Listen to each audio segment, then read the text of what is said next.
చంద్రబాబు నాయుడు గారి ఫేస్ వాల్యూతో కేంద్ర ప్రభుత్వ సహకారంతో ఈరోజు రాష్ట్రానికి లక్షల లక్షల కోట్లు పెట్టుబడులు వస్తూ ఉంటే తట్టుకోలేక టీసీఎస్ వంటి సంస్థలకు భూమి కేటాయిస్తే దానిపై కూడా ఆరోపణలు చేసి కోర్టులలో కేసులు వేసే పరిస్థితి. చివరి కోర్టులు కూడా అభివృద్ధి కోసం భూములు కేటాయిస్తే తప్ప అని చెప్పి కోర్టులు కూడా వ్యాఖ్యానించిన విషయాలు పత్రికల్లో చూసి వాళ్ళు బుద్ధి తెచ్చుకోవాలని చెప్పి వైఎస్ఆర్ కాంగ్రెస్ విజ్ఞప్తి చేస్తూ ఉన్నాం. స్త్రీశక్తి పథకం అద్భుతమైన పథకం.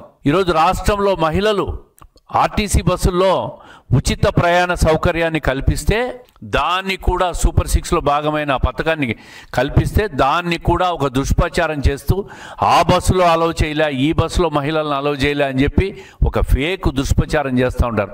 ఈరోజు రాష్ట్రంలో అందరు మహిళలు కూడా ఎంతో సంతోషంగా నెలకు కనీసం 2-3 వేల రూపాయలు మాకు బస్ ఛార్జీలు ఇచ్చే డబ్బు కూడా మాకు ఆదా అయిందని చెప్పి మహిళలందరూ సంతోషం వ్యక్తం చేస్తూ ఉంటారు.